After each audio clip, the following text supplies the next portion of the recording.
But I think this morning was the first morning all week where we woke up with sun. Yeah. Fantastic. It's a good way to start the day. I mean, otherwise you're just down and dreary. That's where we were for the past 4. Yeah, yeah, good way to round out that week, too. Absolutely. Dive into the weekend. We'll start to see more sunshine here, but not a whole lot of snow has fallen for us, not exactly getting us in the holiday spirit. If you want to help get a kickstart here to your holiday season, consider tossing a few gifts in the boxes that we have for our Gifts for Teens drive. It's only got 4 more days left through December 20th. We're really looking for a big helping hand here. Again, these locations are where you can drop off your boxes for a gift for a boy or girl aged 12 to 17. The weather not giving us a whole lot of gifts. 11 degrees is what we're sitting at right now. That dew point of 5 is pointing to cooler temperatures, but we are building a cloud deck. That's going to help us to help moderate our temperatures throughout the evening time tonight, and that's good. That moisture making its way in. Dew points at -9 in Grand Marais, helping to keep us cool. That is the last tongue of dry air making its way out of the Northland. Moisture building up from the southwest. So pointing to a warmer next couple days, but today was pretty chilly. High temperatures right around average, but still not what we're used to for the past week. We were sitting in the mid-30s. So I ask you, Northlanders, Duluth hit 33 yesterday, above our 22-degree average. Which city averages near 33 Fahrenheit for a high in mid-December? Is it Juneau, Moscow, Vancouver, or Santiago, Chile? Weigh in on our Facebook page, and we'll share your answers and the correct one at 9 o'clock. High pressure scooting off to the east. It's going to help those clouds to build and bring us a chance for some snow showers throughout the daytime hours tomorrow. After that, another system makes its way in. Sunday evening, this one looking to come through dry. We'll see later on if it gives us really anything. We're not looking at any sizable systems here. Mainly just a couple clippers, not going to drop a whole lot on us. So just clouds into Sunday.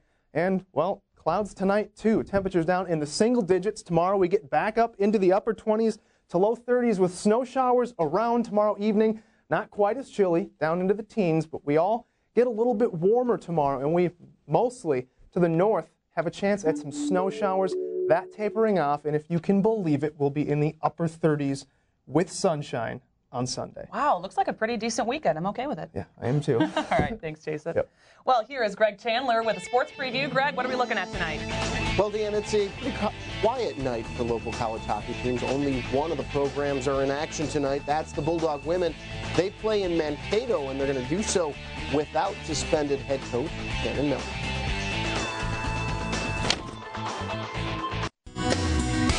Time now for Fox Sports with Greg Chandler. Welcome back. The Bulldog men wrapped up their first half a week ago. This week, the women hit the break after a series in Mankato. UMD comes into the weekend having won 5 of the last 6, but with an overall record of 1 game above 500 and a conference record 1 game below. Haley Irwin and the Dogs are taking nobody lightly. We've dropped some games to teams that, perhaps towards the standings we shouldn't be losing to them. So for us, this is a challenge for us to really put 2 games together. We want to come out with a sweep. I want to go into break with the feeling of a sweep under my belt. The Bulldogs will be without head coach Shannon Miller for tonight's game, though. She's serving that 1-game suspension for a confrontation with an official 2 weeks ago and will not be in the arena tonight. Even though nobody's told me that, I think that would be the polite thing to do. So I'll sit at the hotel, and I'll have one of the players that's not playing text me. UMD hits the holiday break after tomorrow afternoon's contest. After that, the Bulldogs off until January 13th when they host Minnesota. To football, where the Vikings expect Adrian Peterson to play after missing the last 3 weeks with a high ankle sprain. Peterson listed as probable for Sunday against the New Orleans Saints. He needs just 128 yards for 1,000 for the season. The Packers need just 3 more wins for a perfect regular season. This week, the Pack visits Kansas City to face a Chiefs team playing its first game under interim head coach Romeo Crennel, who took over for the fired Todd Haley Monday. Just the things I've heard about him is nothing but a lot of respect and admiration for the way that he treats his players, he coaches his players. I know just from having a few guys I know on Kansas City, they do really have a lot of respect for Romeo, so I'm expecting them to play hard for him. To baseball, where if the Twins' first priority this offseason was re-signing Michael Kadire, it's time to move down the list. Cuddy's days as a Twin end as he signs with the Colorado Rockies. The deal is for 3 years, $31.5 million, or roughly $6.5 million more than the Twins' best offer. This comes a day after Minnesota signed outfielder Josh Willingham, thought to be Plan B if Kadire signed elsewhere. Now we see why. Meanwhile, Brewers slugger Ryan Braun still waiting for his side of the story to be told.